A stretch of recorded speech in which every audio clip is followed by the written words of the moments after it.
Good morning, this is the Eager Beaver Show. You are listening to a True North Eager Beaver Media Incorporated podcast.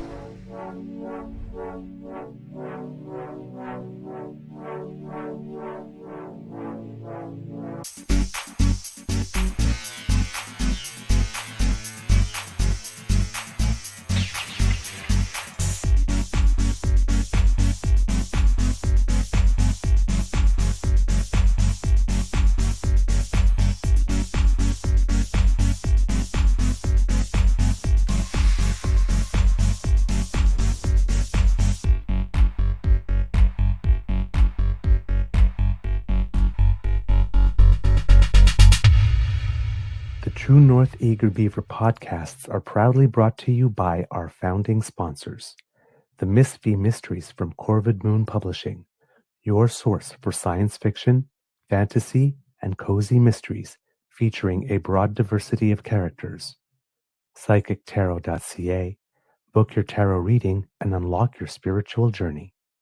And the Pepper Master, hot pepper sauces made from farm-fresh ingredients to thrill your taste buds and expand your mind.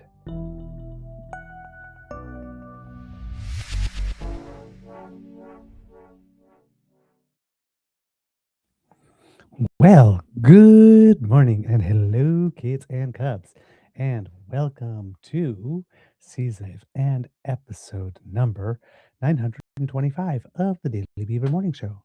Oh, Canada, always 100% Canadian, and of course, as always, totally and utterly beaverific. I am your host, the Eager Beaver, pronouns he, him. Hey, Mr. Beaver, eh? And not with me, as usual, is my good friend, Mr. Grizzly.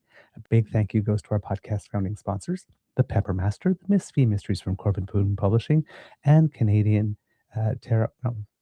Canadian, no, PsychicTarot.ca. Tripped over my tongue there a little bit. All right.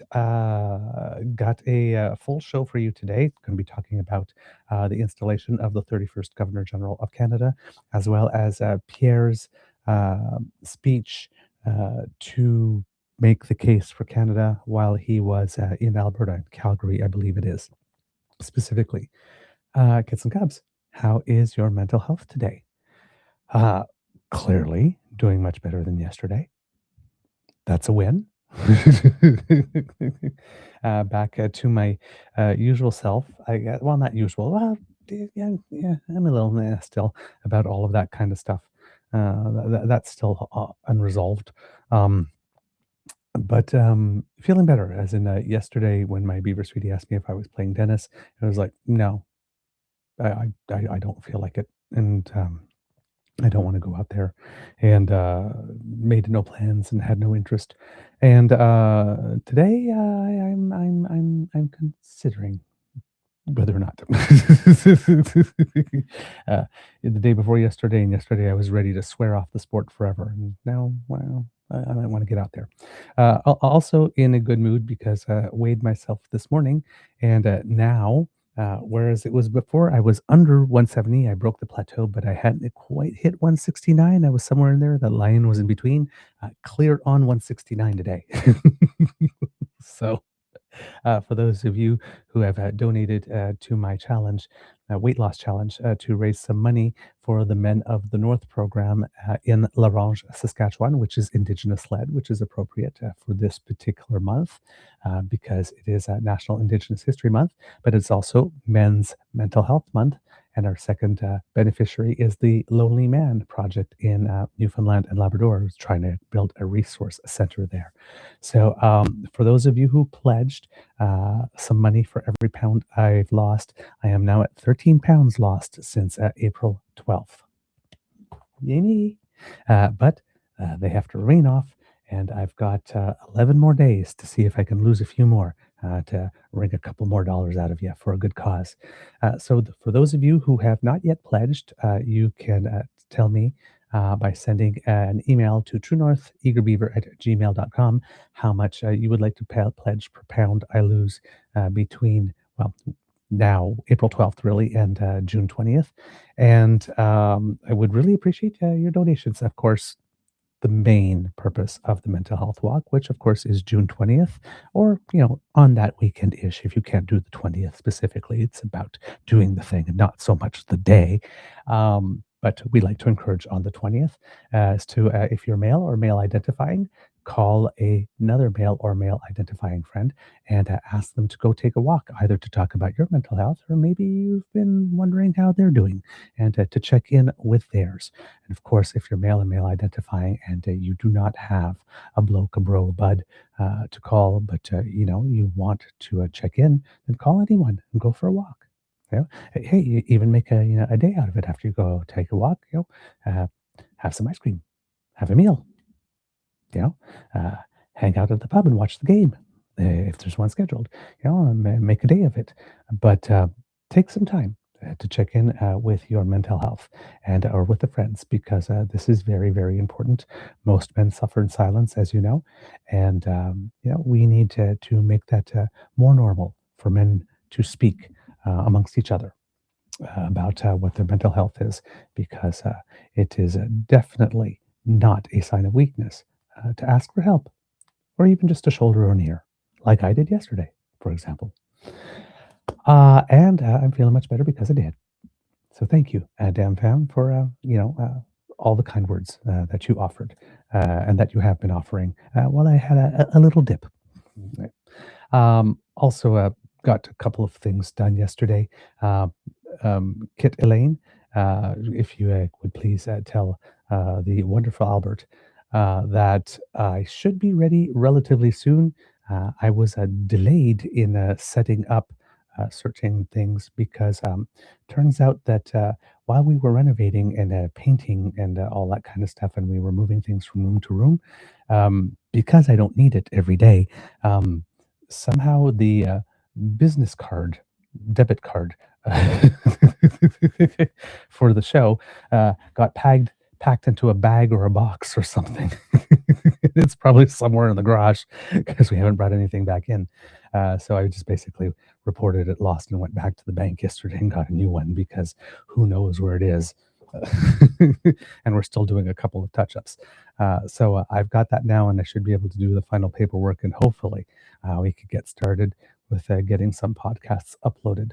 So some progress on that front too, made me feel a little better. So I really can't wait till we're done with this finish this paint stuff. I just want I want the sofa back against the wall. Let's put it that way. Things are a little crowded and a bit of an obstacle course here. But yeah, otherwise really good. Feeling much better as you can tell. So thank you, all of that. Um, let's see who's with us today. We have Kit Elaine, we have Kit Jillian, we have Kit Bucky here celebrating 6 years ago that lovely little kitty named Sadie found their forever home. It's perfect. I know. I'll see myself out now. We have, who else do we have in the chat with us today? Taking a look. We have Kit Linda with us. Of course, we have Kit Mo. Hello, Mo and whole fam. Hope everybody is doing well over there. And that's about all I see today. Hopefully, there's a few more of the people lurking in the wings. All right.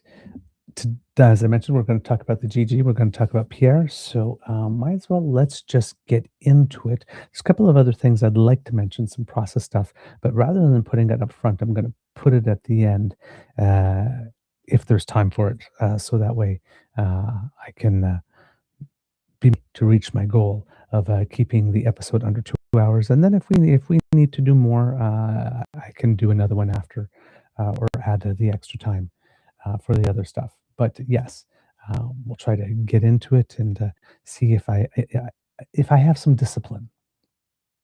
I don't have no discipline. The weekend.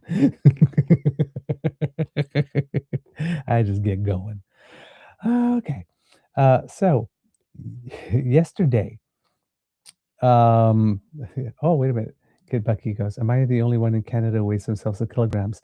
Uh, Not only anymore, but probably one of the rarer ones. I do sometimes measure myself in kilograms. It's just that the scale that we have here is not electronic. It's the old one that spins round and round and round and round and round when you step on it. I am in my 50s, and the eyes are not what they used to be. So the pounds numbers are on top, and the kilograms ones are on the bottom, and I can see where the line is when I look at pounds. So pounds it is. You know you're getting older when.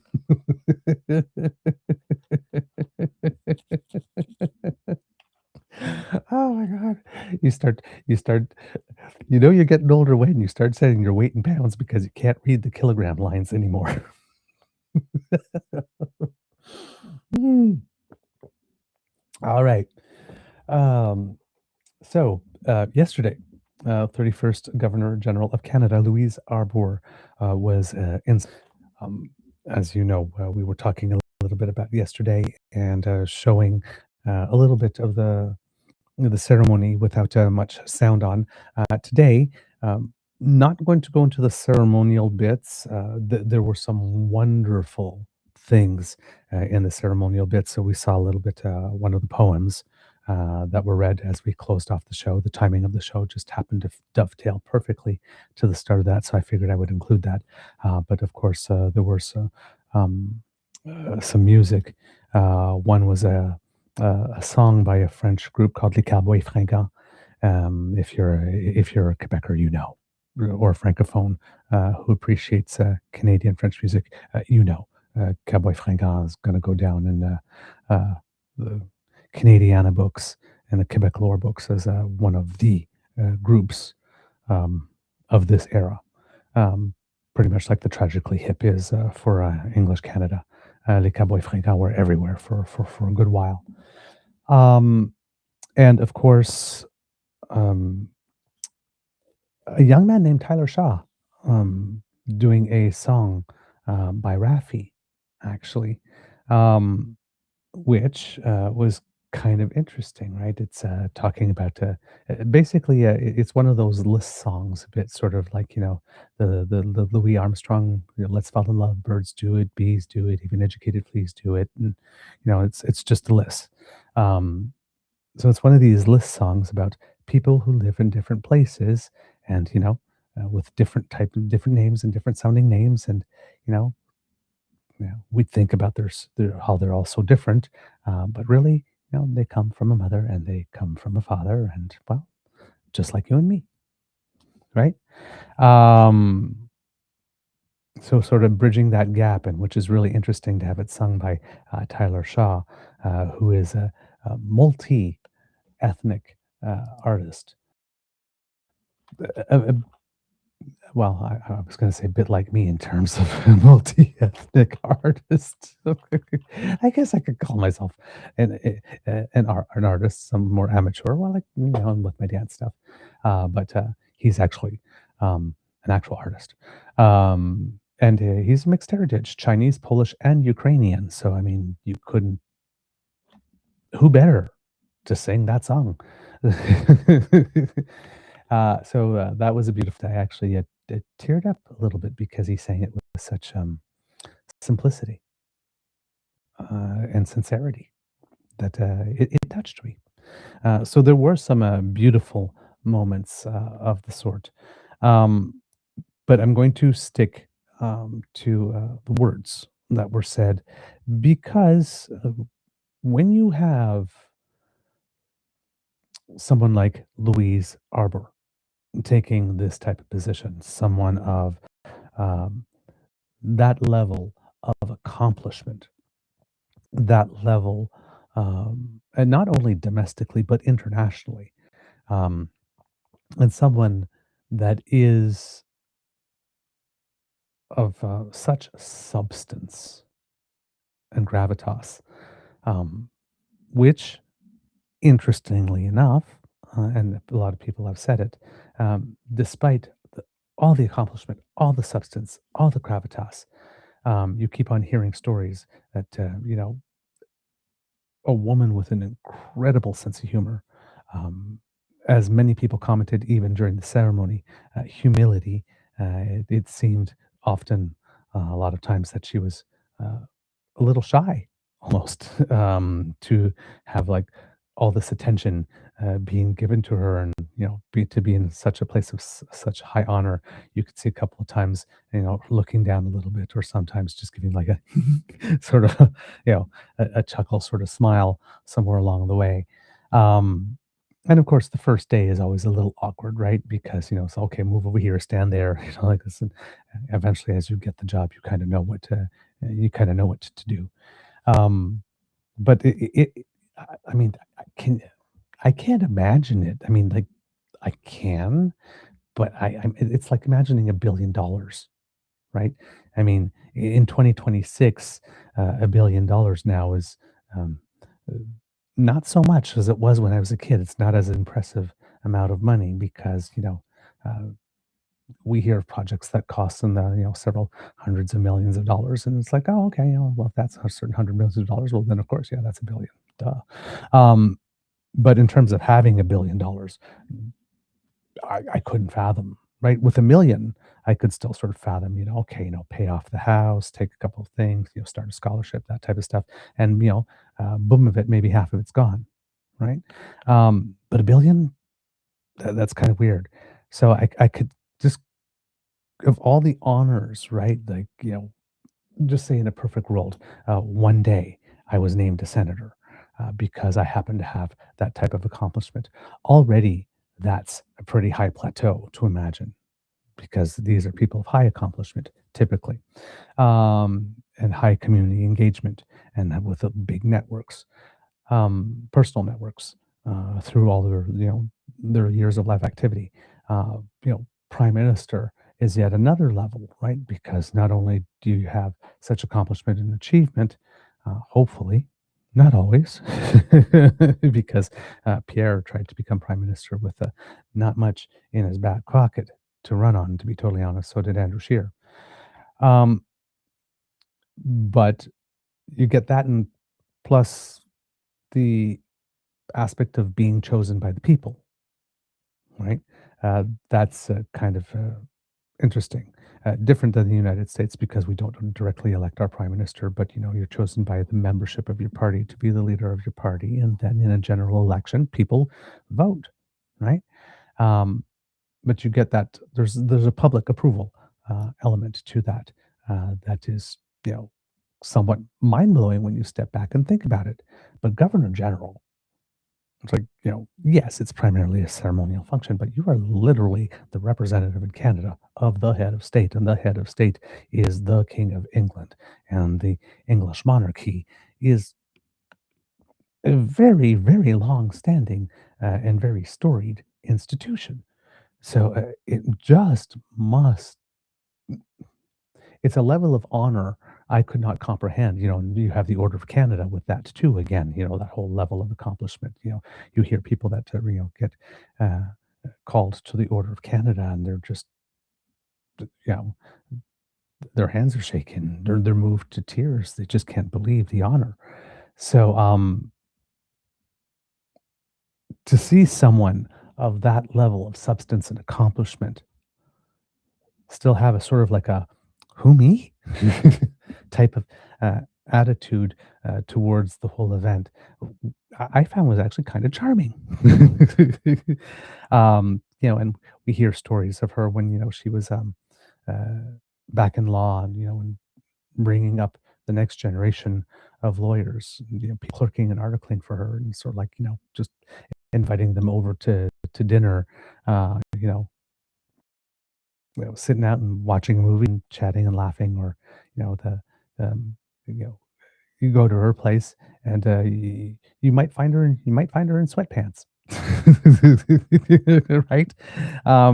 So she seems like, despite all her accomplishment, somebody who's got her feet really on the ground, and with the people who know her and love her and respect her, uh, not only got to see her as a incredible legal mind, an incredible jurist, a Supreme Court justice, someone who is on international tribunals, um, but also um, a woman and an actual person, despite all of those um, accomplishments, and that sort of intimidation factor is not there.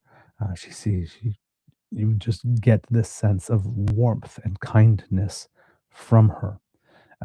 And you could tell by some of the themes that she adopted in her speech, in her address, the way that she talked about the outgoing outgoing Governor General Mary Simon, the way that she appeared to indicate that she was going to take the torch that was passed on to her with regard to reconciliation, the message that she had for Canadian youth in particular, the message that she had for the armed forces, which um, is particularly notable given her particular role with regard to the armed forces.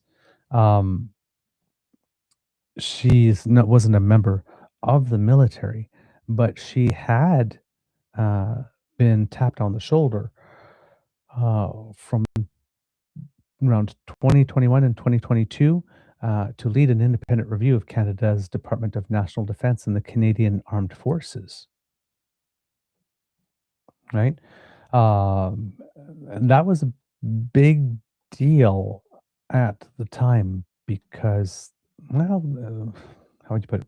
There was a lot of things going on in the armed forces at the time that led to several situations, such as the recommendation that investigations involving anything around sexual SA and sexual impropriety be taken out of the military justice system. Um, and those recommendations were made and they were adopted and they're being integrated. But now, um, as literally, I'm not sure it's the term we use in Canada, commander in chief of the military, because I think a commander of chief, and um, it makes me think immediately of the United States. So let me just uh, see what the proper term is, because Kit Hugh would. Actually, it is Commander in Chief of Canada. Well, there you know.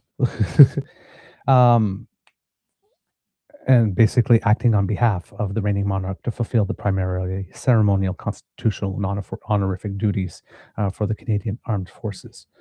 Um, so, in that role, considering her particularly um, our particular relationship with the military, that is definitely um, an element that will be a lot of people paying attention to. See what she has to say on that front. But she did have um, some words for them here. I'm going to see here. Yes, exactly. So, yeah, and it was not only recommendations to address sexual misconduct, but also institutional culture. Um, so yeah, that's sort of like my overall impressions of what the event was like. Of course, after the ceremony, in particular, when you consider what it is that she had to say with regard to youth, she actually, for one of her first official duties, then walked to the National War Monument, because we also referred to as the cenotaph, if I'm not mistaken, the site that we always see when we watch Remembrance Day ceremonies, to lay a wreath, and was there with her two grandsons. So again, making the link to what she said about youth and what she said about the armed forces in her address, and she took both of those things and combined them when paying her respects as the Commander in Chief of Canada. And I thought that that also was a very lovely moment. having to do with the entire day. So let's get into it itself. Start with a little bit of ceremony for those of you who had missed it. And it's a couple of minutes long here, but with lots of applause,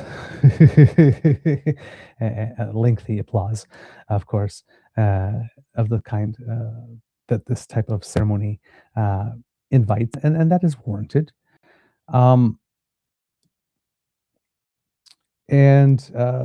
So this is the entire section that has to do with her actually being sworn in and installed as the Governor General of Canada. These are important moments. Just trying to find the thing here. Okay, and just got to set it up correctly. Oh, and make sure that it's not on hyperspeed, because it was. Well, I was looking for the moment, because that would be a little awkward. Okay, and it will not cooperate with me to put the exact timestamp. So it might start a little early, but there you go, kids and cubs. I'll put it up on the screen for us. So this is the more official part of what was going on here. The grace of God, King of Canada and his other realms and territories, head of the Commonwealth, to our trusty and well-beloved Louise Arbour. Greetings. We do by this our present commission under our Great Seal of Canada appoint you, Louise Arbour, to be, during our pleasure, our Governor General and Commander-in-Chief, and over Canada with all the powers, rights, privileges, and advantages belonging and appertaining to the office. And we do hereby authorize, empower, and command you, as our representative, to exercise and perform all, singular, the powers and directions contained in certain letters patent under our Great Seal of Canada, bearing the date 8th day of September in the year of our Lord, 1947, constituting the office of the Governor General and Commander-in-Chief in and over Canada, or in any other letters patent, adding to, amending, or substituting for the same. And further, we do hereby appoint that so soon as you shall have taken the prescribed oaths and have entered upon the duties of your office, this our present commission shall come into effect. And we do hereby command all and singular our officers, ministers, and loving subjects of Canada, and all others whom these patents may concern, to take due notice hereof, and to give their ready obedience accordingly. Given under our royal hand and under the Great Seal of Canada, this 2nd day of June in the year of our Lord 2026, and in the 4th year of our reign.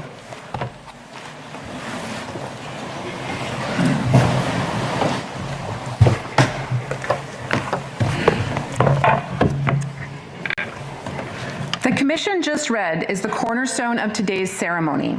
This document, commissioning the Honourable Louise Arbour, signals the King's confidence and our collective pride in her appointment to the office of Governor General and her ability to carry out this solemn duty. The Right Honourable Richard Wagner, Chief Justice of Canada, will now administer the required oaths.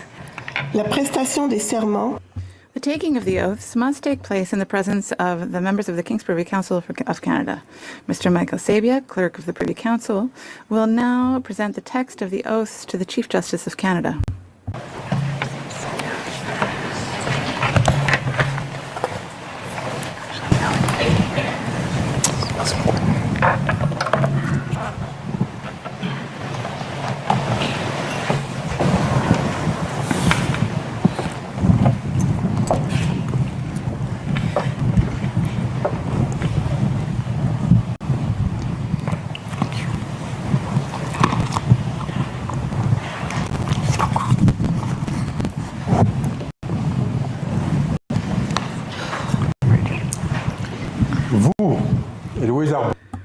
Do you, Louise Arbour, solemnly affirm that you will be faithful and bear true allegiance to His Majesty King Charles III, King of Canada, his heirs and successors?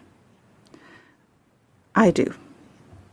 Arbour solemnly affirm that you will be faithful and bear true allegiance to His Majesty King Charles III, King of Canada, his heirs and successors? I do. Affirmez-vous solennellement que vous servez? Do you solemnly affirm that you will well and truly serve His Majesty King Charles III in the office of Governor-General and Commander-in-Chief of Canada, and duly and impartially administer justice therein? Yes, I do. Solemnly affirm that you will well and truly serve His Majesty King Charles III in the office of Governor-General and Commander-in-Chief of Canada, and duly and impartially administer justice therein. I do. Affirmez-vous solennellement que... Do you solemnly affirm that you will well and truly serve His Majesty King Charles III in the office of Keeper of the Great Seal of Canada? I do. Do you solemnly affirm that you will well and truly serve His Majesty King Charles III in the office of Keeper of the Great Seal of Canada? I do. La gouvernante générale désignée ainsi que le The Governor General designate, with the Chief Justice, the Prime Minister, and the Clerk of the Privy Council, will now proceed to sign the oath registry. Kept in the Privy Council Oath Registry as evidence that the new Governor General has duly taken the oath of allegiance and the oath of office on this day of June 8th, 2026.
So I'm going to stop that here for a sec because she has now taken her seat.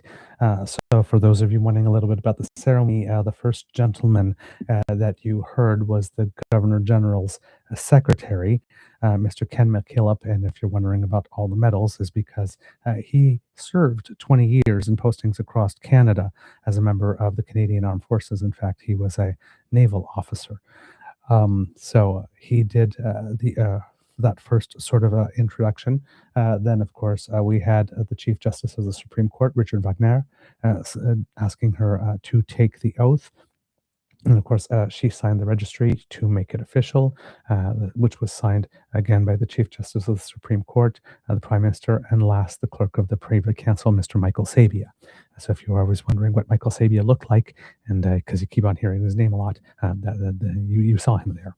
And then, of course, went to sit down in the capital THE chair. Same chair in which King Charles sat not too long ago. And getting ready to deliver, of course, her address. There's a couple more ceremonial things that we'll show for the next couple of minutes. And before all of that happened, before she delivered her address, of course, the Prime Minister had a couple of words to say, and we'll touch on that as well. But let's go back there and catch the last few minutes of the ceremonial things.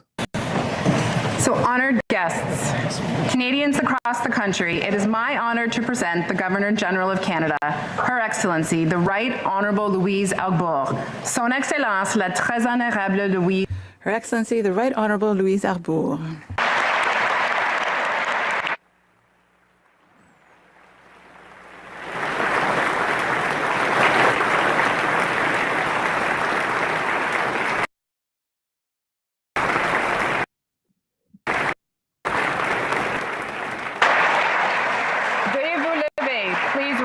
Please rise.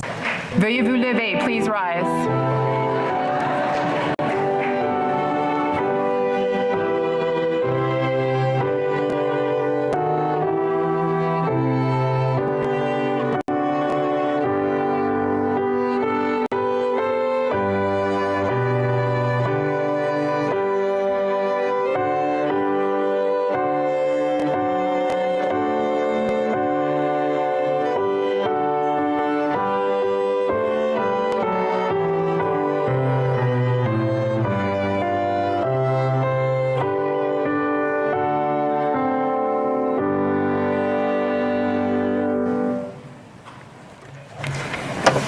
Veuillez vous s'asseoir. Please be seated. And there we go. So that was the official part of the thing. That's the key part that, when she moves from being a private citizen to Governor General, representative of our official head of state, King Charles III in Canada.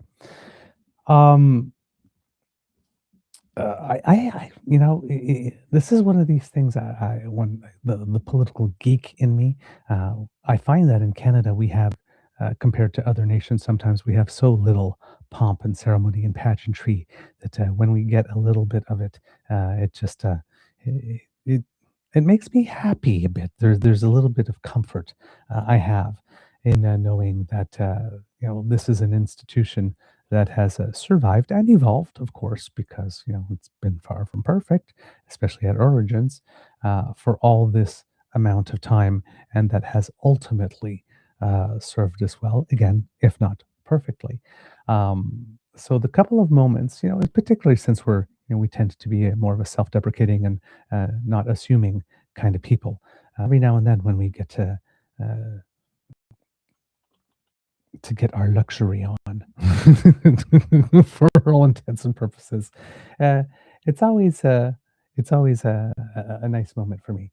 Got uniquely, Jillian said, I still think Queen with that music. Me too. It's so hard to make the switch, isn't it, when it's just been all you've known for the longest time. Kit Linda, she looks so tiny sitting on the throne. Yeah, she's not physically not an imposing woman, but obviously a woman that certain people tremble in front of, given her vast knowledge of the law, and not only just constitutional law, but even international law, particularly when it comes to war crimes. She's held very powerful people to account in her lifetime. So, don't let the size of a person fool you, because the size of their mind, the size of their heart, or the size of their courage could surprise you um, let's see what else do we have here. Okay. I just thought I saw something in the chat here that was relative that I would bring it up. So we've done the official parts, and of course, that's around the time yesterday where those two young Canadians read that poem. The second one, the younger one who read, the boy who read it in French, is actually an attendee of a Louise Arbour school here here. I say here like I'm still in Ottawa because it's my hometown in Ottawa, which was a nice touch as well. The Prime Minister then got up to speak, and there's two passages from what he had to say that I would like to bring to your attention. The first one is about, again, the history. You know, the Prime Minister likes to speak about hinge moments in history, and he believes that the current one that we are in is the current moment we are in is indeed a hinge moment. So here, that's a theme that he uses frequently in speeches, and then tailors it to the occasion. And of course, as you know, in this to open this particular session of Parliament, we had, I guess we had the King come. We invited the King to come and open and deliver the speech from the throne, considering the existential threat posed to us by our neighbor to the south. Who's not acting so neighborly, but our neighbor to the south, led by a man who, if you saw the videos, got summarily booed when he decided to go to the Knicks game and then fell asleep. There's an image of him on the Jumbotron while they're singing the national anthem, and then the boos just started coming up, and like his image disappears really quickly. It's like, boy, they took him off the screen fast, didn't they?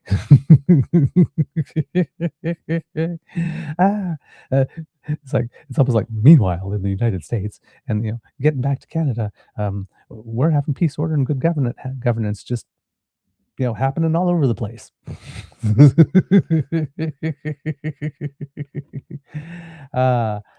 Kit Saucy here. Even the smallest person can change the course of the future. Yeah, indeed. Tavi G, the wonderful story of the lion and the mouse. Yes. In French, parfois on a besoin d'un petit que soi. Sometimes we need someone who is smaller than oneself. Sometimes that's what we need. Very important. So, Prime Minister putting this in this appointment in the context of what he calls the current hinge. So let's see what the Prime Minister had to say. Canada's history. Whenever the world's fortunes were threatened, Canadians have chosen to step up and assert ourselves as a sovereign, ambitious, and compassionate nation.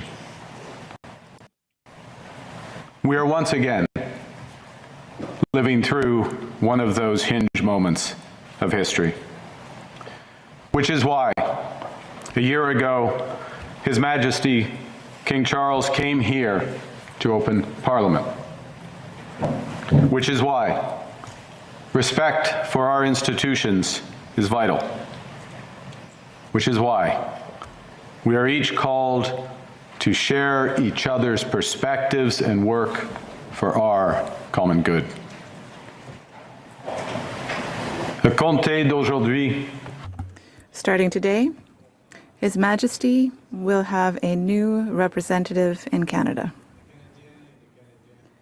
Canadians, for their part, will have a new Commander-in-Chief and a new Guardian of the Constitutional Order.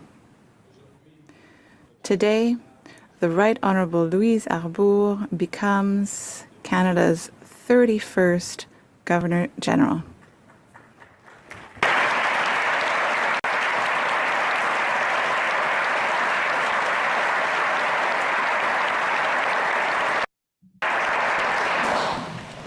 La couronne.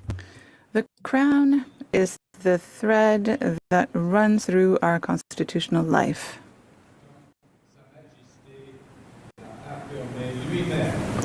As His Majesty himself stated in this chamber, it proudly symbolizes Canada today in all of its richness and dynamism. Is the guardian of our constitutional order, a symbol of unity, and above all, a steward of our commitment to peace, order, and good government. Canadians entrust the Governor-General to defend our institutions, to uphold our core values of liberty, fairness, solidarity, and sustainability, to represent our ambition to build a stronger, fairer country for all. These duties call for sound judgment, deep learning, and an unwavering commitment to the rule of law, the very principles on which our new Governor-General, Her Excellency Louise Arbour, has built her exceptional career. All right.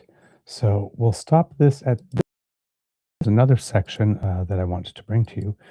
But you will notice, if you recall what the Prime Minister said, he talked specifically in that section about the need to have respect for our institutions. Well, right on cue, we had one of these conservative, not influencers, I guess, because, I mean, somebody was attempting to be of influence because they had a position before Pierre Poilièvre came along. But a gentleman, and I used really loosely, who goes by the name of J.J. McCullough.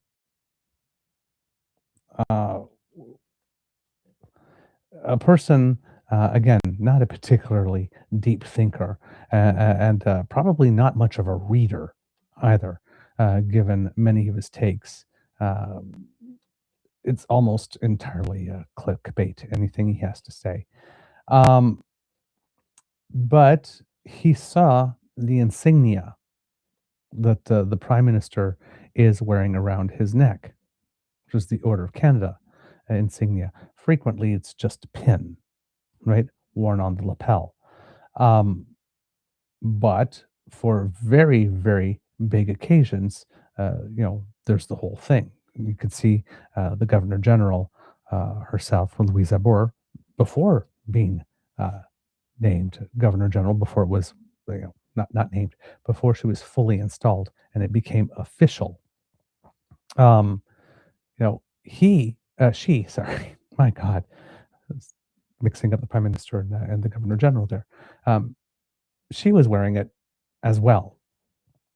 So McCullough, for some reason, decided that he needed to opine upon this because, clearly he had nothing else to criticize on the day. He certainly couldn't criticize the choice of Louise Arbour. I mean, if somebody wanted to make a partisan choice of that kind, if I was on the right, the attack I would have made, because, I mean, the whole point is to attack and diminish, was that the Prime Minister didn't name someone from the West as Governor-General, given everything that's going on to try to smooth over what a missed opportunity, right? But no, people like J.J. McCullough, you can make a case for that, right? Because my response to that would be is you pick, aren't you guys conservatives, and don't you believe in meritocracy, and don't you believe in picking the best person for the job? If you can find a better person for the job than a fluently bilingual former Supreme Court justice who is respected enough to sit on international tribunals of a most august nature, please tell us who your candidate would be that has equal qualifications, but also comes from the West. Right? But you could go down that path. But instead, Mr. McCullough decided attacking wearing the insignia was the place that he would take it.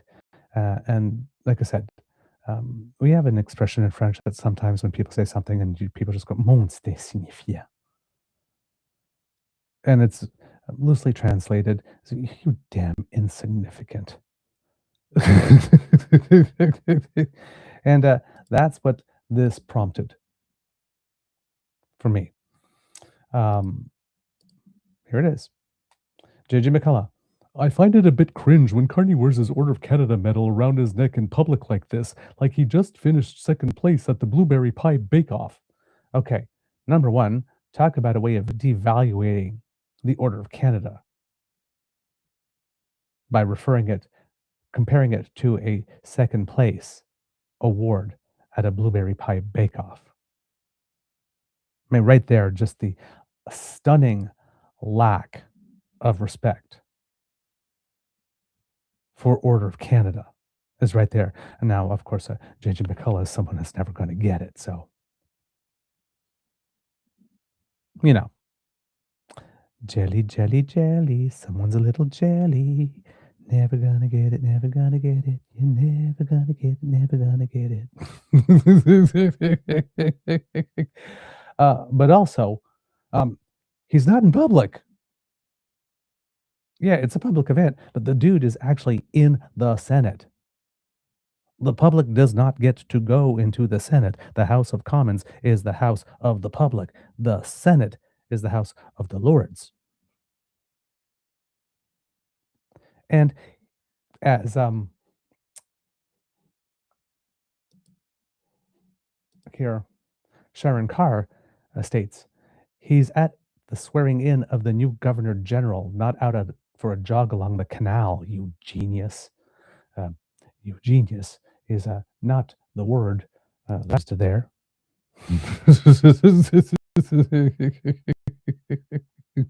I think the word I would have used would have been a composed word of the syllables ass and dumb, and not necessarily in that order. Just saying.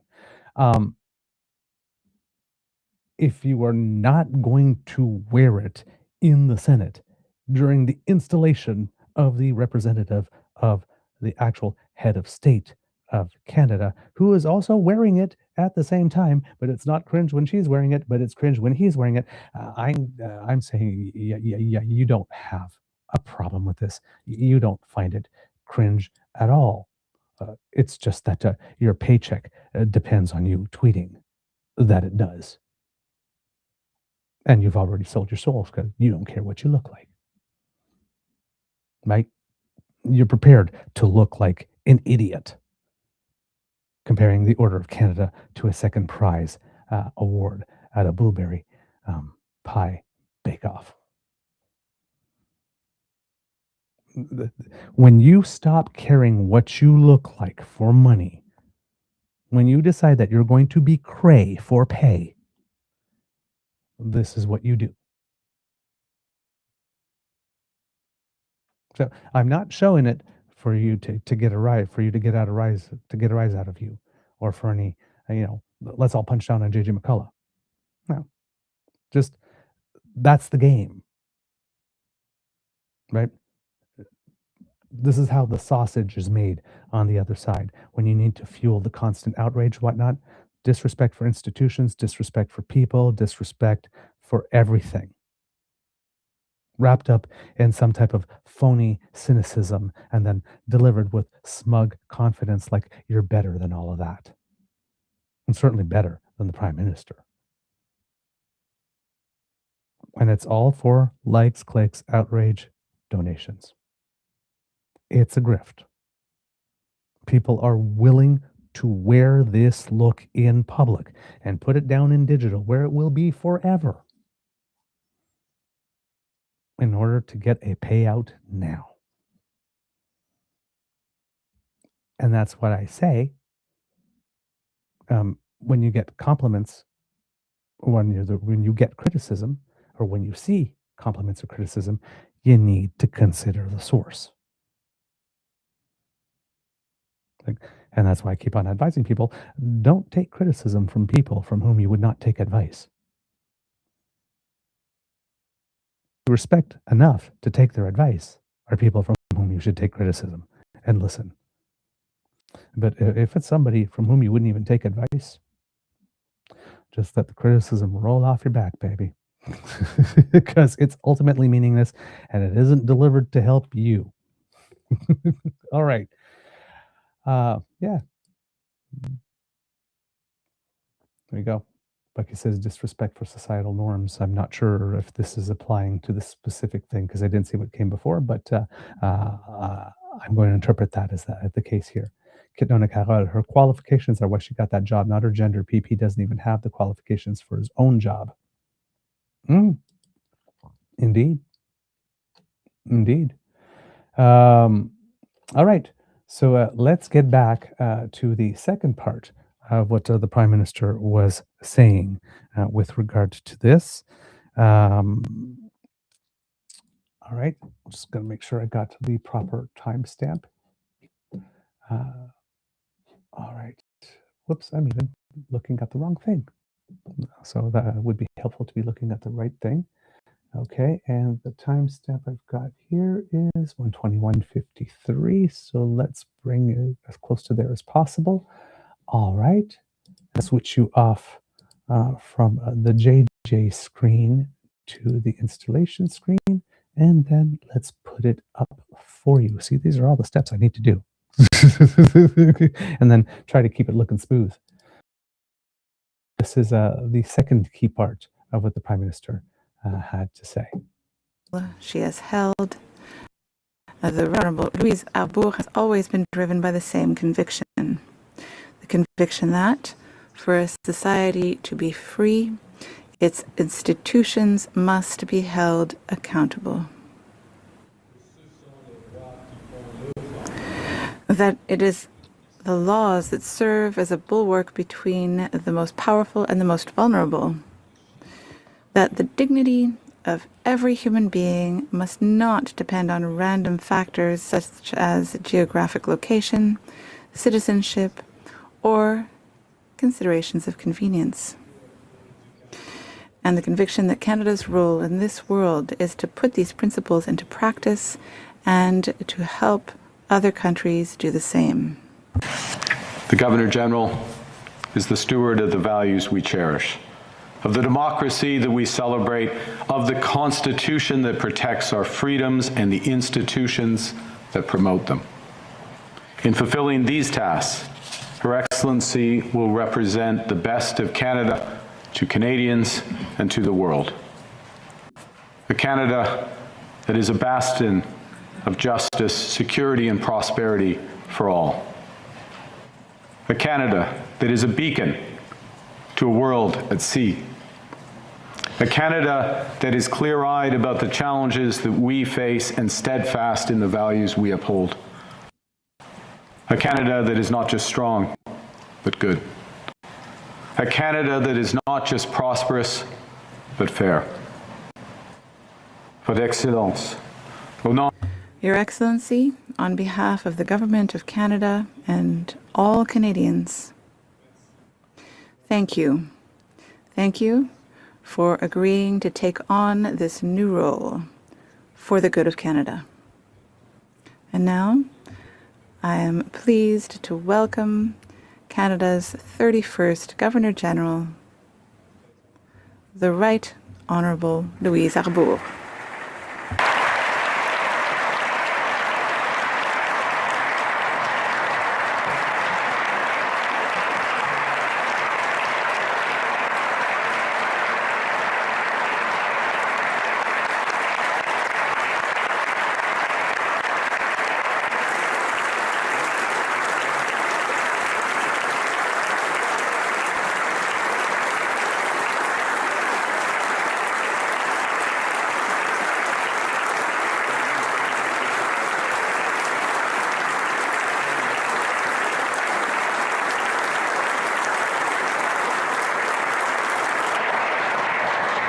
Thank you. And you can tell by that applause and the length of it just how much respect she commands in that room based on her accomplishments.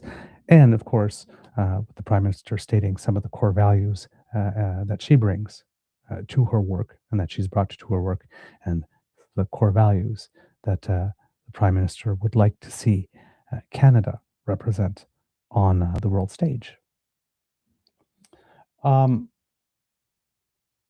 to the address of the now 31st Governor General of Canada, there's the opening pleasantries, of course, but then the Governor General does something incredibly in highlighting the cultural and historic significance of the tenure of the 30th Governor General of Canada, now private citizen,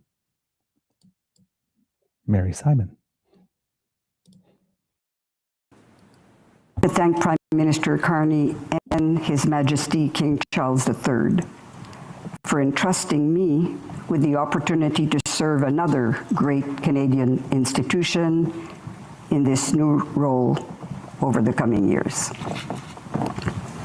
I also wish to thank the Right Honourable Mary Simon for her remarkable service.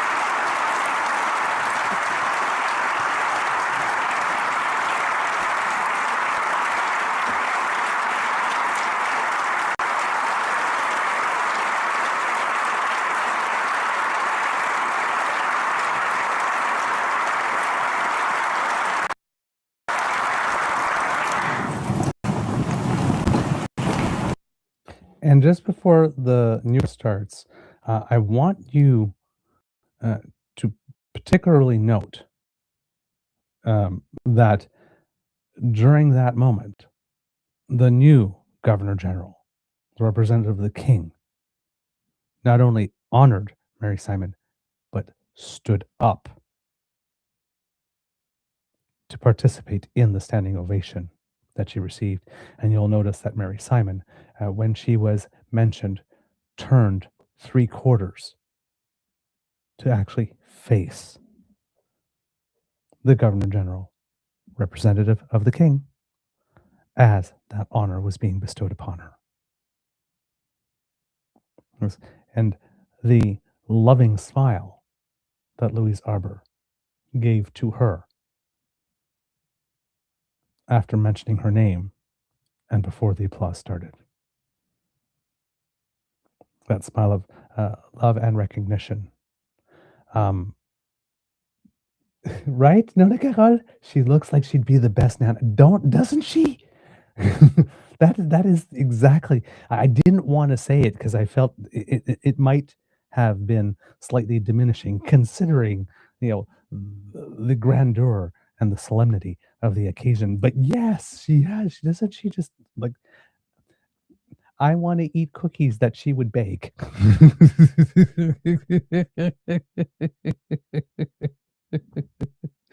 All right. Yep, she reminds me of a cool grandmother, indeed. All right, so let's go back now to what I actually had to say about Mary Simon. Her Excellency stood with Canadians through defining moments, from the COVID-19 pandemic to periods of economic strain and profound shifts in the global landscape. Her tenure as Canada's first Indigenous Governor General will be viewed by history as both significant and timely. I admire the hand that Her Excellency has extended to all Canadians. She has reminded us that reconciliation is a lifelong journey that begins with listening and with empathy. Listening to voices that challenge our understanding of history. Listening to Indigenous environmental and spiritual knowledge, deeply sophisticated, yet long overlooked. Listening to languages unfamiliar to many of us that have resonated from coast to coast to coast for centuries. and embracing a future in which First Nations, Inuit, and Métis peoples are no longer cast aside. So very, very important words here, and a clear sign that the 31st Governor General is taking the torch, picking up the torch for ensuring that we continue down the path of reconciliation from Mary Simon. She also had some kind words for another person that was in attendance, and that is, of course, astronaut Jeremy Hansen, who recently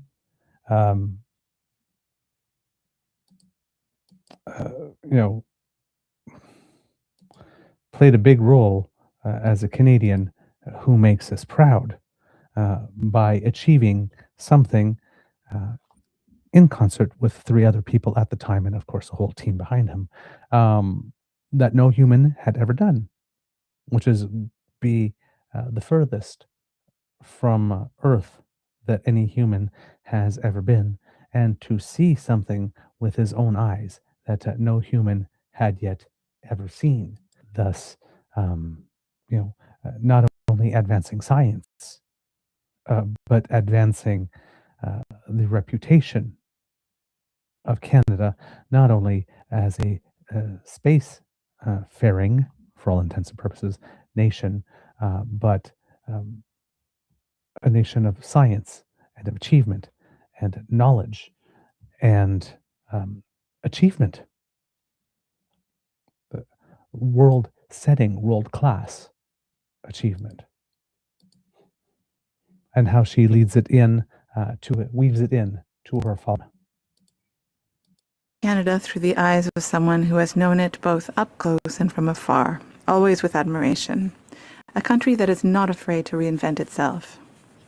Our future is our shared project, a project that calls on us to balance the many perspectives that shape our collective identity.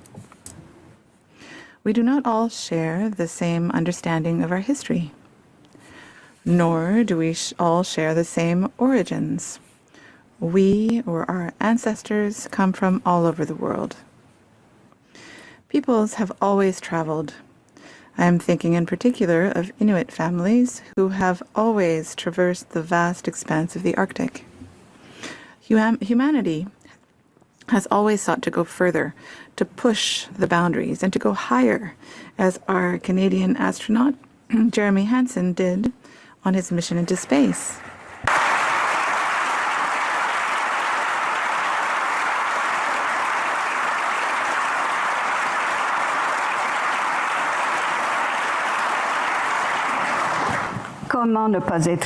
How can anyone be anything other than awestruck by the thought that he set his eyes on places no other human being had ever seen before? So I say this with confidence. Let us not slow our momentum toward progress out of fear of differences.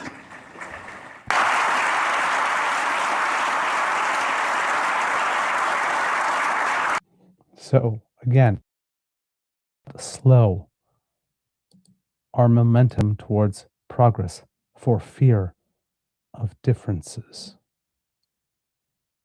Now, this camera angle didn't show it. The CBC feed showed the camera on Jeremy Hansen when she mentioned him. Again, humbled he was, and tapped the Canadian patch on his uniform when that honor came his way.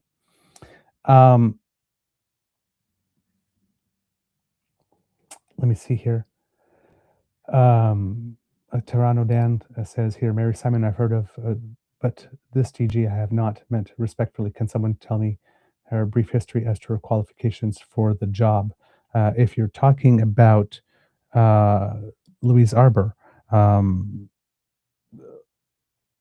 noted jurist, for the first part. She got her licentiate in law from the Université de Montréal in 1970, completed graduate studies at the University of Ottawa while clerking at the Supreme Court of Canada for the Honorable Justice Louis-Philippe Pigeon, and then she was called to the Quebec Bar in 1971, the Ontario Bar in 1977. She had a distinguished career that spanned academia, the judiciary, international criminal law, and global human rights leadership. Her career began judicially. She started as a research officer at the Law Reform Commission of Canada, then joined the Osgoode Hall Law School at York University, where she taught and later became an associate dean. Then her judicial career began in 1987 when she was appointed to the Supreme Court of Ontario, 3 years later to the Court of Appeal of Ontario. In 1995, she led the Commission of Inquiry into certain events at the Prison for Women in Kingston. The Commission's 1996 report became a landmark in Canadian corrections, reinforcing the rule of law and shaping long-term reforms, particularly for women's institutions. Then from 1996 to 1999, she served as the chief prosecutor for the International Criminal Tribunal for the former Yugoslavia and the International Criminal Tribunal for Rwanda, where she strengthened the tribunal's effectiveness through innovations such as sealed indictments and advanced enforcement efforts, including the indictment of Serbian President Slobodan Milosevic, the first indictment of a sitting head of state by an international tribunal. Her tenure also contributed to major jurisprudential advances, including recognition in international law that sexual violence can constitute an act of genocide and a crime against humanity. She was then appointed to the Supreme Court of Canada in 1999 and served to 2004, contributing to important decisions in constitutional and criminal law and advancing a principled approach to the interpretation of the Canadian Charter of Rights and Freedoms. And she was entitled to stay on the Supreme Court for quite a while, but left only after 5 years because she was called to become the United Nations High Commissioner for Human Rights from 2004 to 2008. And then she later served as the President and Chief Executive Officer of the International Crisis Group from 2009 to 2014 as a special representative to the UN Secretary General for International Migration from 2017 to 2018, where she helped guide global migration policy. Then from 2021 to 2022, as we mentioned earlier, she led an independent review of Canada's Department of National Defence and the Canadian Armed Forces, where she recommended wide-ranging reforms to address sexual misconduct and institutional culture. And she's been a senior counsel at Borden Lardner Gervais law firm since 2015. And then, of course, received many honors, including the Tang Prize in Rule of Law and the O'Connor Justice Prize. She's a companion of the Order of Canada and a Grande Officielle de l'Ordre National du Québec. She holds 42 honorary doctorates from universities in Canada and abroad. Extremely accomplished woman. Frighteningly so when you think about it. How do you accomplish that much in one lifetime? Oh my word. Yeah. And still, remain down to earth and humble, and still fulfill your duties as a mother and grandmother. She is ridiculously accomplished. I don't understand how people pack so much into one life, but a lot of people do. And here's where she gets to some central tenets that are very, very, very important. And this part of the speech really resonated with me because, as you know, the concepts of critical thinking, media literacy, allowing people to cast a fully informed vote, and what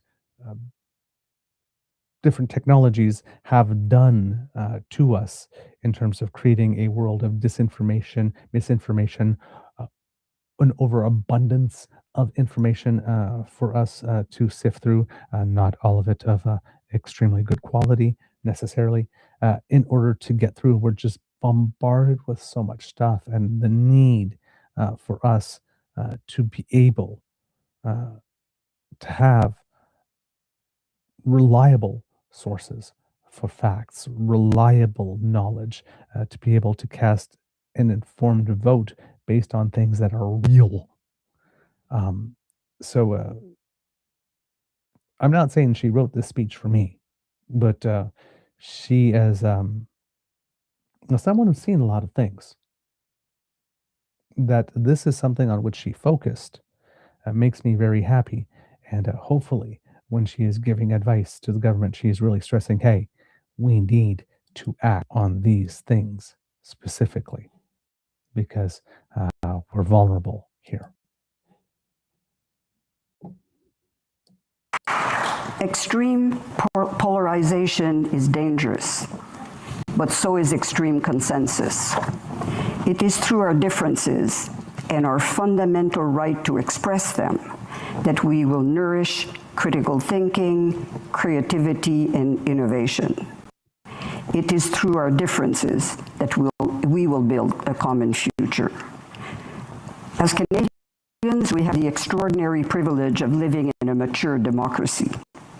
We benefit from strong institutions that allow different views to be expressed. We must continue to protect the public space in which our national debates take place, from schools and universities to the media, to political parties, unions, and civil society organizations, from theaters, concert halls, and museums, to courtrooms and the floors of our legislative assemblies. The peaceful management of our differences is nowhere better expressed than in the Canadian Charter of Rights and Freedoms. The Charter guarantees that our cherished individual rights are subject only to the reasonable limits that are necessary for life in a free and peaceful democracy. This is what it means to live under the rule of law. In an open society like ours, the purpose of law is not to restrain, but to construct a greater freedom for all. We have a constitutional and cultural framework that allows us to imagine, to explore, to innovate, and to experiment. Our humor is grounded in self-deprecation. We believe in leading as a team. We do not mistake humility for weakness, nor do we measure a person's worth by the thickness of their wallet. We don't think we are perfect, but we believe we're pretty well on the way there.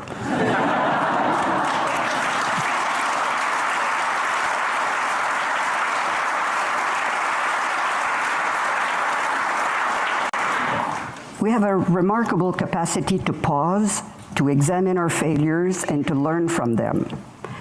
And when we do, we seek to understand, not just to blame. And we know that we're not yet doing enough. Not enough for each other, let alone for the billions around the world who look at us with justifiable envy. All right. There is a lot in there.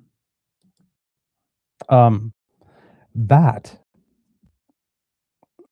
is a lesson in fundamental civics by one of Canada's most admired, globally and at home, legal minds, delivered in a kind way. But for all the conservatives that are out there who are deploring her appointment based on her judicial record, she literally just explained here what the Constitution's about. And the Prime Minister describes her as the guardian of the constitutional order. She is laying it out here in non-ambiguous terms. Hold on, I need to go and take, because I don't lose my spot in the video. So I'm going to go to the transcript of this because this is very important. Extreme polarization is dangerous, which is what certain parties are proposing, but so is extreme consensus, which is also what the conservatives, as you know, are proposing. They offer us polarization But the conservative movement that they are building is ridiculously homogeneous. Right? They talk about being a real conservative, not a real conservative, and you're not part of us. That's the extreme consensus, which is also dangerous. It's through our differences and our fundamental right to express them that we will nourish critical thinking, creativity, and innovation. It's through our differences that we will build a common future. We talks about living in a mature democracy and benefiting from strong institutions where we allow different views to be expressed. Mentions, all the places in the public sphere that a lot of people are trying to make toxic. Schools, universities, media, political parties, unions, civil society organizations, theaters, concert halls, museums, courtrooms, floors of the legislative assemblies. Everybody is trying to claim that all of these systems are broken or not working well or rigged or excluding people or sources of censorship and whatnot in order to advance their individual little footballs another 2 or 3 yards, but willing to burn down these institutions. And then she mentions that the peaceful management of our differences is nowhere better expressed than the Canadian Charter of Rights and Freedoms. They're there. That charter, that constitution, that part of our constitution is there to help us peacefully manage our differences. Not drive a whole bunch of trucks into a city and then try to claim that you have a mission. That you're entitled to a meeting with the Prime Minister and the Governor General for the purposes of discussing changing the government. Right? Not instituting a separation referendum that could break up the country for no particular reason other than you're snitty that you're not getting your way with Ottawa long enough, or that a certain court decision didn't go your way because there was a competing interest, there was a difference. And this time, the court said, sorry, but this time it's not your turn.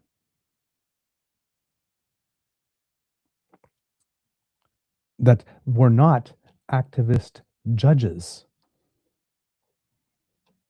but what it is to live under the rule of law in an open society. And specifically saying the purpose of law is not to restrain, which is what the conservatives, every time they get told, no, we're being censored or our hands are being tied behind our back, these activist judges not letting us to live free. No, not to restrain you, but to construct a greater freedom for all. Not just for you, for all. And sometimes for all of us to have greater freedom, that means that you need to be told no. For example, your freedom to keep on committing what would be a hate crime for everybody else against me for being gay by hiding behind the shield of Scripture, as our House of Commons has just recently decided is not going to happen. Right? On Bill C9, the hate crimes legislation, it was proposed as an amendment in the House of Commons. It was soundly rejected. It was sent to the Senate, where some senators tried to bring back that good faith, deeply held belief, sincerely deeply held faith-based belief into the law that would allow people to say, commit a hate crime, but get absolved of it because, well, my scripture says, or there's a deity up there. Because your freedom to do that is curtailed so that everybody else, whether it be sexual orientation, whether it be gender identity, whether it be race, because remember, the scripture was often used to defend slavery. Religious superiority.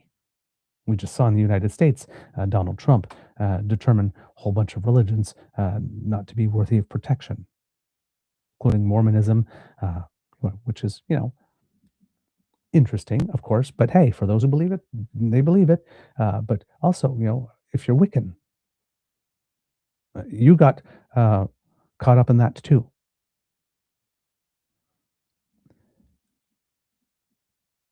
Sometimes for all of us to have more freedom, there is a freedom that you seek that you cannot have.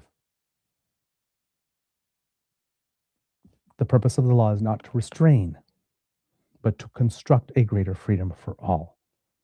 And a typical go-to of the Conservatives is to claim that something's undemocratic or unfair or censorship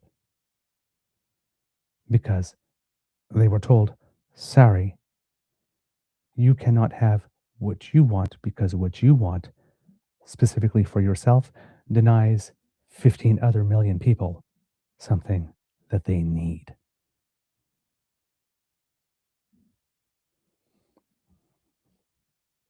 It is a very powerful statement to all the criticism that Conservatives would have of her being nominated based on her judicial record. Of course, makes a joke about our humor and that we don't think we're perfect, but we're pretty well on the way there. But you will notice that immediately after that little bit of humor, we have a remarkable capacity to pause and examine our failures, which again, in this month, National Indigenous Awareness Month, when we have a whole bunch of political parties, particularly from BC, claiming that somehow Indigenous people are a super huge, ridiculous threat that absolutely needs to be crushed right now. And Pierre Poilièvre feeding into that with all this talk about property rights. We have a remarkable capacity to pause, examine our failures, and learn from them. And when we do, we seek to understand, not just blame. Conservatives like to take this whole reconciliation thing, right? Say, oh my God, they're trying to impose guilt on us for being white. No, it's not blame. It's recognition. Your ancestors did this. We realize now that it was wrong. We probably knew then it was wrong too, if we're being completely honest. But we did it anyway because back then, who was going to stop us? But now that we all do know better, we should be doing better. And it's not blame upon you in 2026 or your daddy or your mommy to acknowledge that the system that we put in place, the attitude of superiority with which we came here with, our ancestors came here with all those years ago, and that permeated itself through the system for centuries, was not the right path.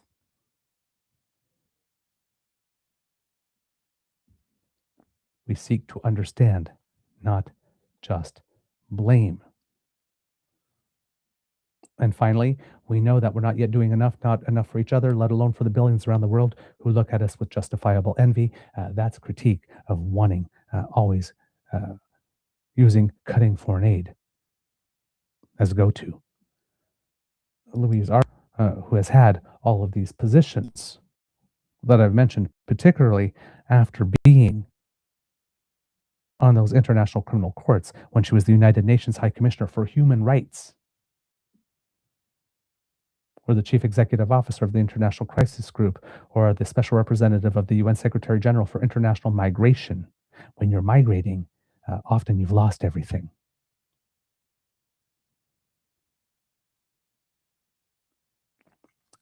This woman has seen things. She has talked to people who have lived things that hopefully, as Canadians, we will never have to endure, and that thankfully we are blessed, a lot of us, to never have had to endure.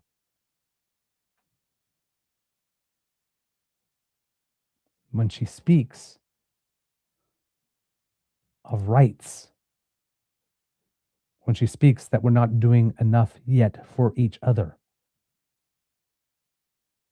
here at home, we just need to look at the homelessness issue or the addiction issue, but also abroad. She knows specifically of what she speaks because she has lived it.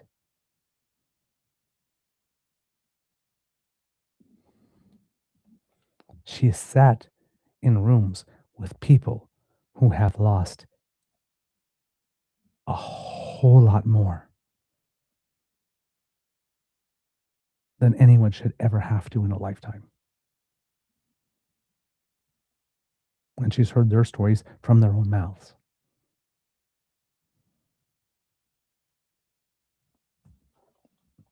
It's easy to look down upon those for whom we do not do enough for, particularly when we're comfortable.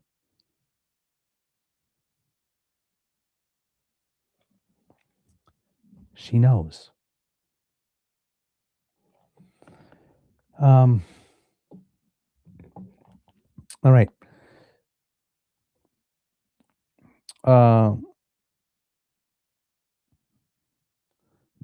In that same vein of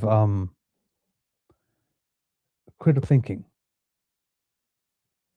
and making sure that public space is well cared for, she gets a little bit into the new technologies, and AI and things of the like, and how that is playing a role in shaping public discourse.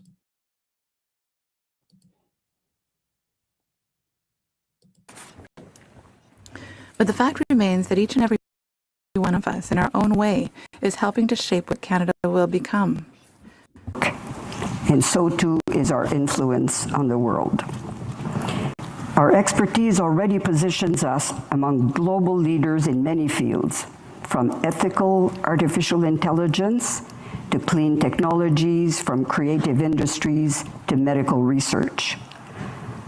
The new technologies at our disposal are more powerful than ever. They're highly attractive and widely accessible. But we must ensure that their convenience doesn't lead us to overlook the profound societal shifts that they are driving. With instant access to vast amounts of information, it's very tempting to pay little attention to the reliability of sources. The lines between knowledge and belief, between truth and falsehood, between facts and assumptions are increasingly blurred. AI could be threatening not only the way we live and work, but also the control we exercise over our own destiny. And yet these challenges are not insurmountable. If we remain vigilant, we could meet them with public institutions that remain trustworthy, a strong education system at every level, sustained investment in science, research and development, and with a private sector that upholds the standards of integrity that Canadians expect. So there you go. An important message there. Again, talking about the potential for all of this technology, which again, very important, but indeed what we need to be vigilant. So, and these are things that we've talked about on the show a lot, right? Strengthening and defending our public institutions, having a strong education system, having media literacy, AI literacy classes, which sure would have been nice if there had been a legislation similar to that which is in Wales to not make it more difficult for elected officials to knowingly and intentionally lie to the Canadian, investing in science in a manner that's sustained over a long system, a long period of time, not just in and out, investments in development. And of course, having a private sector that upholds the standards of integrity that Canadians expect, which means regulations that make them much more inclined to do so than they typically would be, considering that first thinking about increasing shareholder value usually leads to people lowering standards rather than raising them. So very important there from the now Governor General. She also talked a little bit to the youth and about issues that were of concern to youth. And she did it in two segments that were not consecutive. So I have to go back just a little bit in time because she, at first, she starts with a recognition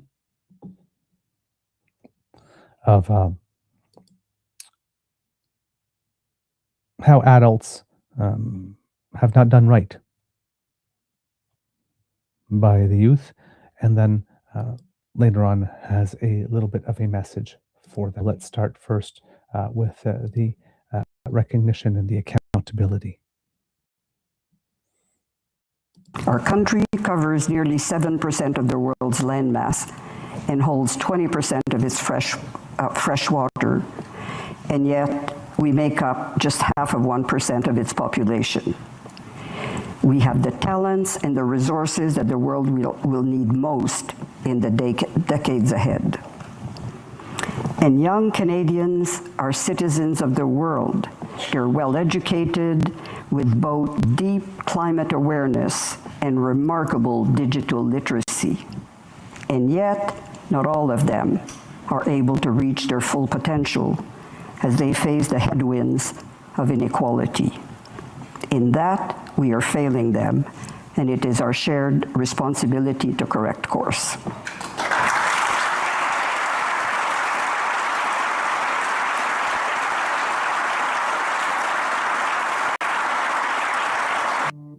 So I just want to make it clear here.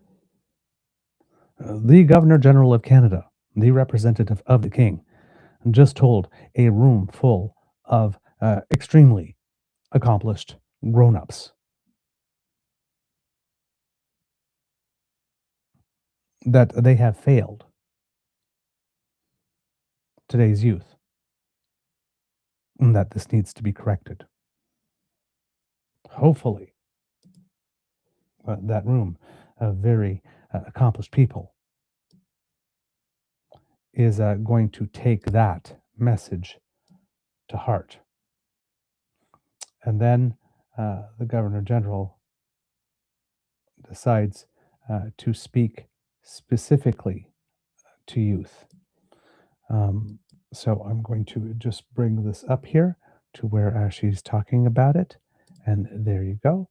So let's hear from the Governor General and what it is that she has to say specifically to Canada's youth. I would now like to speak to young Canadians in particular. Right now, you are starting to build the world in which your children will grow up. Your first task, however, is to build yourselves. Learn, explore, dream, but also listen, pause, take a step back.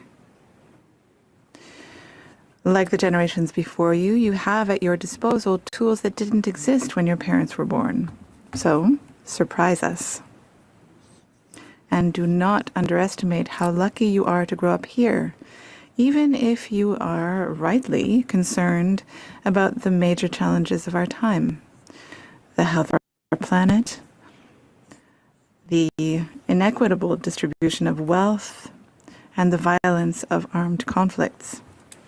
But trust in yourselves. Canada offers you tremendous freedom and tremendous possibilities. The world is watching. It's watching the country that we're building together. So there you go. Great message. And again, if everybody, that concept that she's probably like a really fantastic grandma. Again, that's great grandmotherly advice. No doubt about it. All right. And then finally, we have a message for the Army, of course, in her role as Commander-in-Chief for Canada. And you can bet that a lot of ears were open for this part, again, giving her previous roles in 2021. And from 2021 to 2022 when she was leading that interview of Canada's Department of National Defence and the Canadian Armed Forces. Former United Nations Secretary General Kofi Annan often spoke of the three pillars of the United Nations: security, development, and human rights. And he always stressed that there can be no security without development, no development without security, and neither development or security without the protection of human rights. This is as true in Canada as it is everywhere else.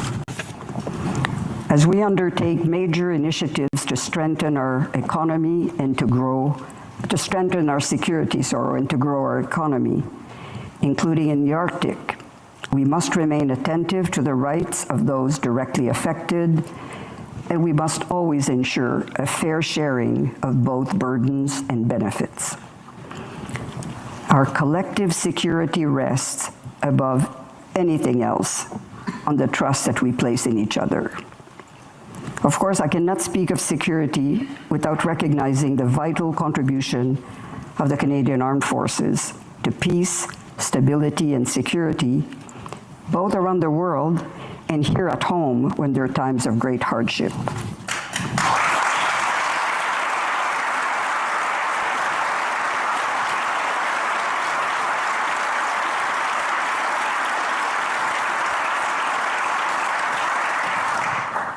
I recently came across a remark by General Jenny Calignan, Chief of the Defense Staff, who described the forces as long-standing exporters of security.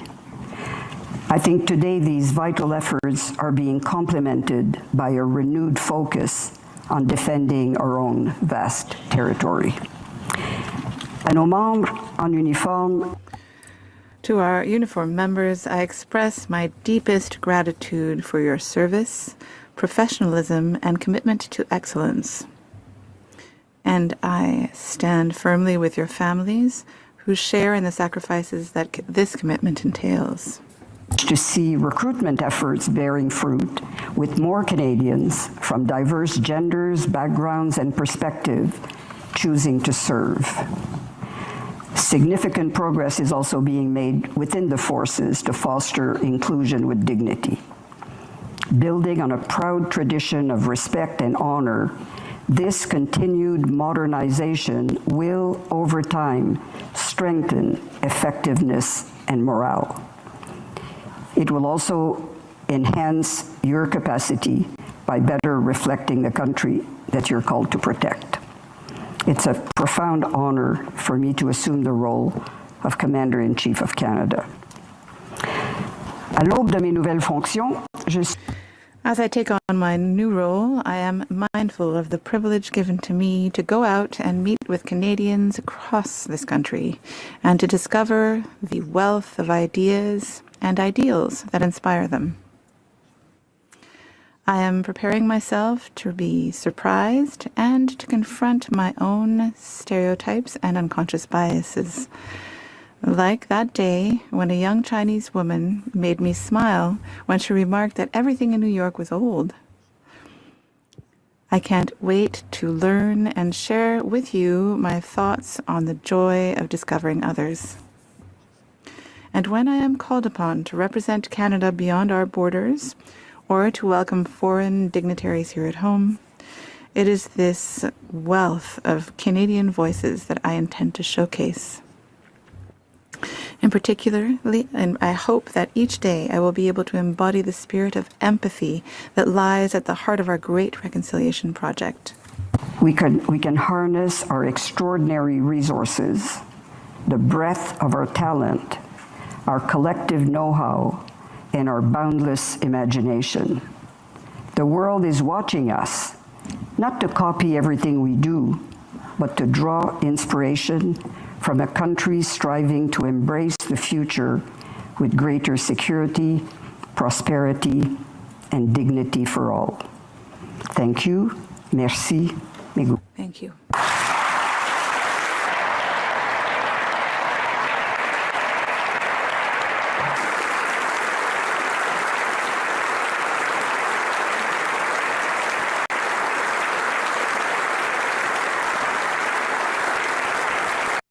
And there you have it, kids and cubs.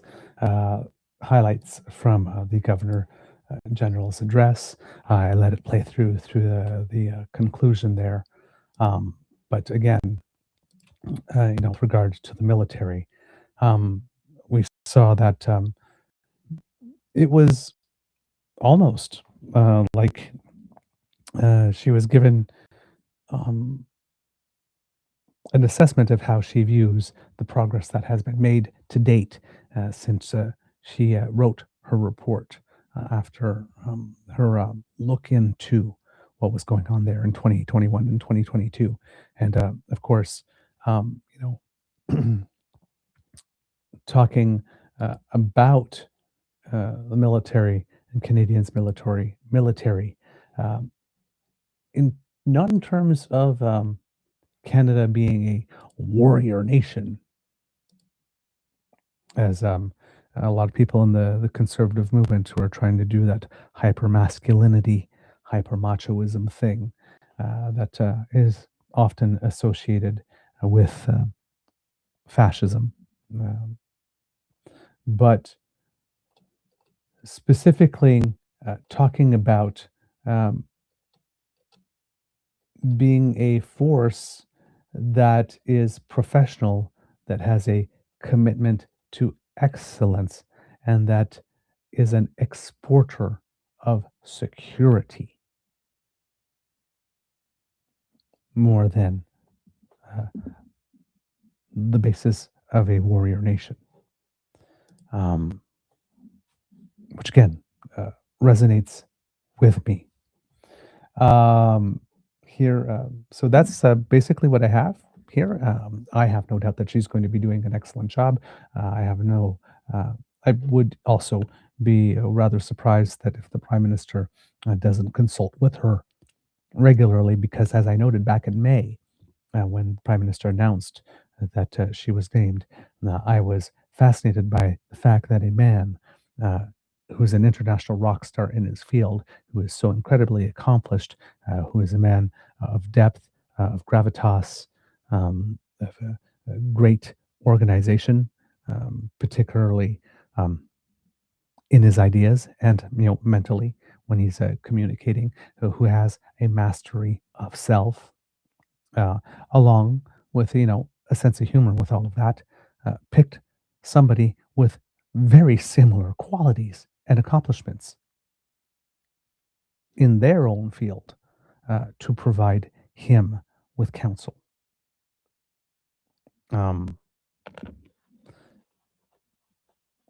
We have a Prime Minister that's not afraid of strong, accomplished women, unlike some people we know. Just saying. Wow. Going through the Governor General stuff, actually, it took me longer than I thought it was going to. I thought I would have had the chance to do the Governor General and Pierre in the same episode and remain under 2 hours. That's why I called it GG versus PP, and versus PP. But I'm getting close to the 2-hour mark. So what I'm going to do is I'm going to wrap up this one, and then we're going to have some bonus beaver today. How about that? So kids and cubs, and that's the end of this episode of the Daily Beaver Morning Show. We hope that you love listening to us because we love making this for you. Remember, sharing is caring. Word of mouth is priceless. Tell your peeps and poops all about us. Share the content to help us with the algorithm, and leave a little word from yourself on why our content is resonating with you. Noticing here that Trump, here in terms of breaking news, seems to be indicating for I don't know what time it is now, somebody 32nd time, 38th time, according to Quick Uncover. Trump has claimed at least 38 times since March that Iran deal was imminent, or that Iran was desperate to make one. Apparently, there is some more news that it seems that this time might be the right time, or the real time, like I suggested when I was talking about it a few days ago. And we're seeing it reflected in the price of oil, which has dropped below, at least for crude, below $90 a barrel for the first time in a rather significant amount of time, from what I can gather. I'm just looking here at the graphics from Trade Economics. And Whoops. There we go. And how long has it been since crude oil has been below $90 a barrel? Well, actually, not that long ago, but still long enough since there was like a very, very brief moment, like not even worth mentioning, actually, but around April 17th or so, around that time. But when all of the run up started, it was around February 24th. So, and around the time we were hitting $90 was February 27th. If this remains a sustained dip, that's going to show up at the gas pumps eventually, hopefully, for people. Prices tend to go up like a rocket and come down like a feather, however, so maybe that's not for the immediate future. And of course, that can always flop eventually. But yeah, so far at the moment, let's microdose on hope, and let's hope that the President of the United States is too tired of taking hits, that maybe he is going to finally accept some type of deal. Because he seems to be the one that's always finding them not good enough at the last minute for some reason. All right, so that is happening. If you would like to help us, Kits and Cubs, you can do so by scanning this QR code, which will bring you to our YouTube page if you're not already there, where you can smash with our buttons and make Kit Elaine and Kit Cassie very happy. Like, share, and subscribe. Give them a little tickle, especially since it's Pride. Might well get a little freaky. We won't judge. We might look at you doing it like this, though, however.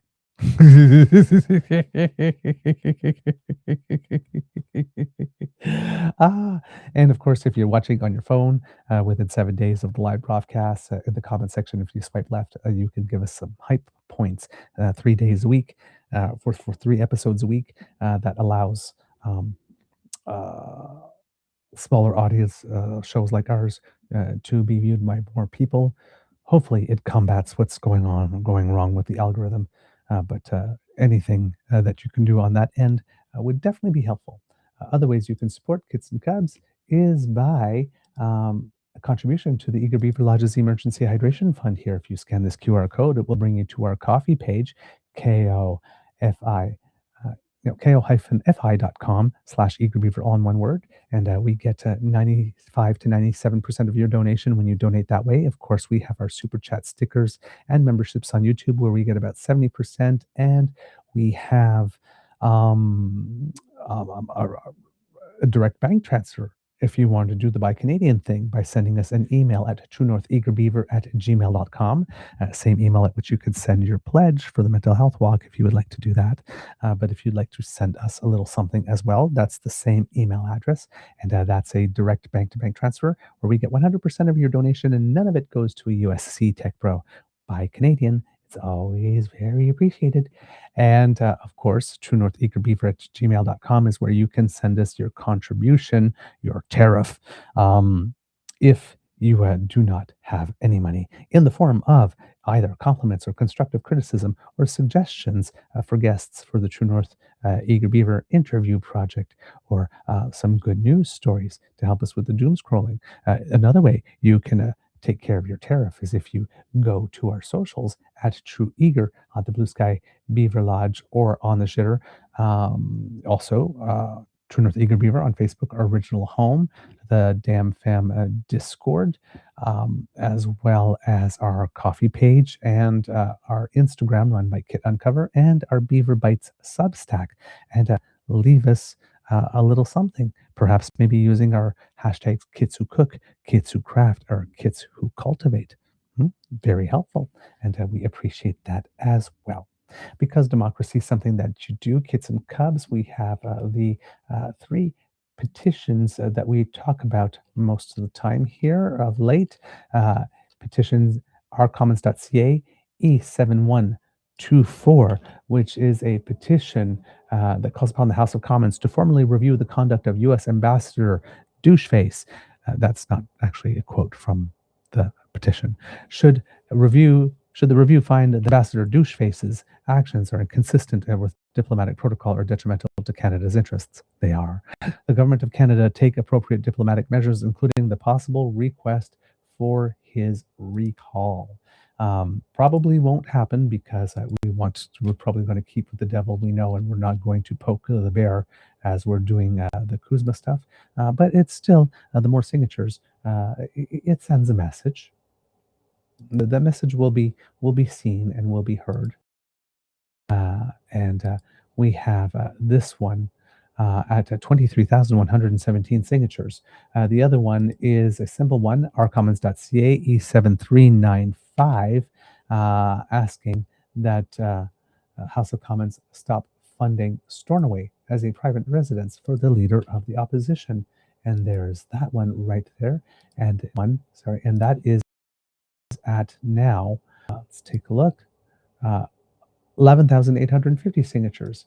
And finally, we have one that calls upon the House of Commons to invoke its authority under Section 53 of the Supreme Court Act to refer the constitutionality of the 2025 Alberta's Justice Statutes Amendment to the Supreme Court of Canada, and to direct the Foreign Influence Transparency Commissioner to immediately investigate the meetings between the Alberta Prosperity Project and Trump administration. So that's rcommons.ca, petition E7340. I'm going to put that one here in the links for you, and currently stands at, I'm going to take a look, 37,887 signatures. Wow, Canadians are really signing this one. And since I was talking about it yesterday, there's also in Alberta the waternotcoal.ca petition that you can sign. That one, there's very little time. In fact, I believe today is the last day that you can indeed sign it. Good news, however, it would appear, based on what I saw on Corb Lund's Twitter feed, that enough signatures have been collected to make this, and it does seem that Danielle Smith appears to have been indicating that she would make it an 11th question on the petition was going to be the case. Yes, so I did see something yesterday indicating that there were enough signatures. Hopefully, it's not only just enough, because some signatures are usually rejected in the verification process. But yeah, good stuff here. But even though it seems to be indicating that there are enough signatures, I would encourage you to absolutely go out and sign it anyway. Here is it wasn't from his Twitter feed. It was an article from the Canadian Press published yesterday.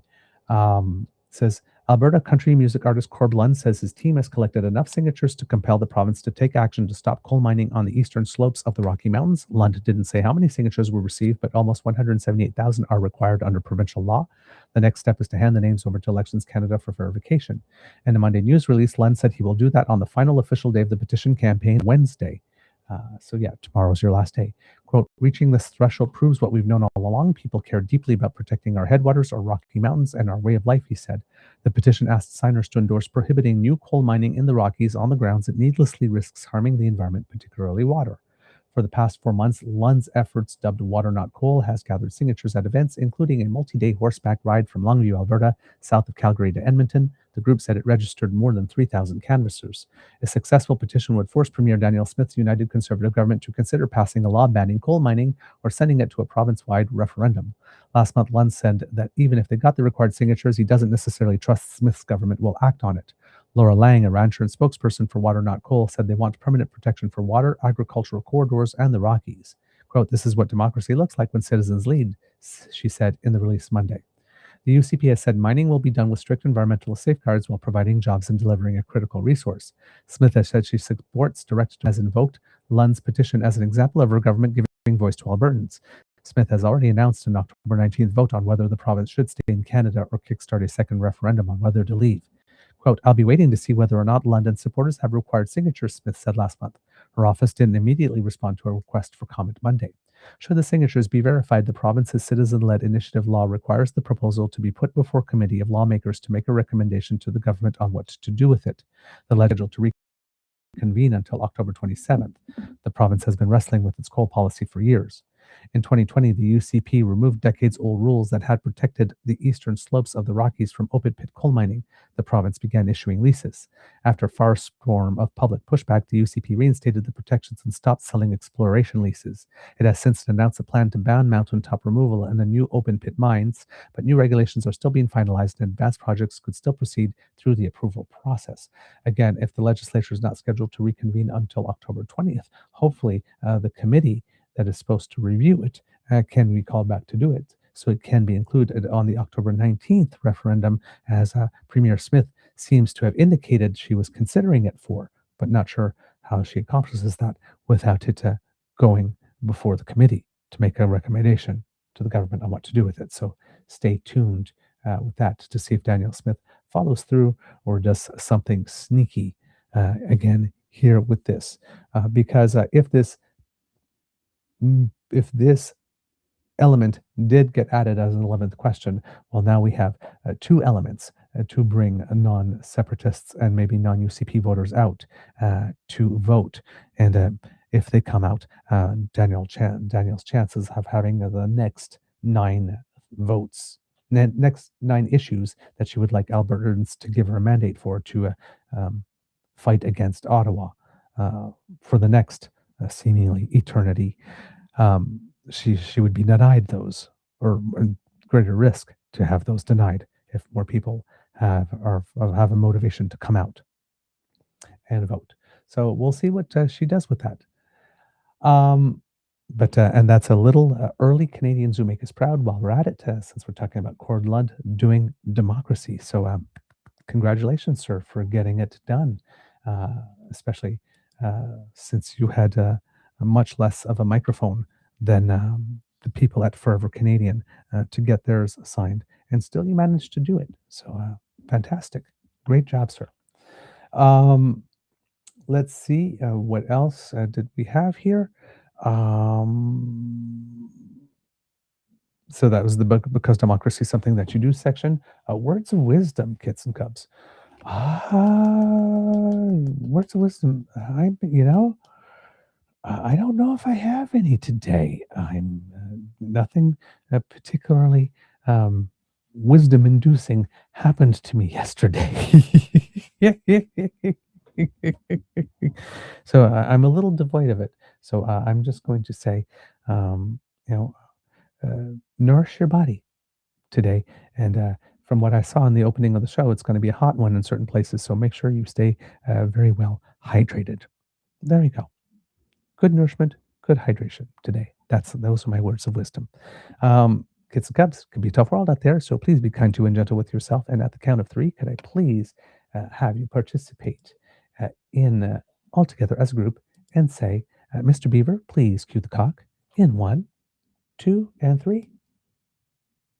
Oh, yes.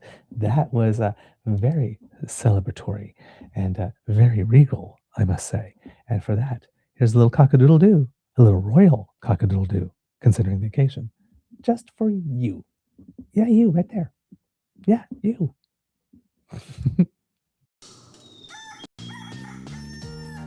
You are listening to a True North Eager Beaver Media Incorporated podcast. The True North Eager Beaver podcasts are proudly brought to you by our founding sponsors, the Misfit Mysteries from Corb Lund Publishing, your source for science fiction, fantasy, and cozy mysteries featuring a broad diversity of characters. CanadianTarot.com, their uniquely Canadian online eclectic tarot community, and The Peppermaster, hot pepper sauces made from farm-fresh ingredients to thrill your taste buds and expand your mind. We are grateful to the Crier Media Network for its support, Pete Jarvis for our artwork, and Paul Joseph Something for our opening and closing sequence music.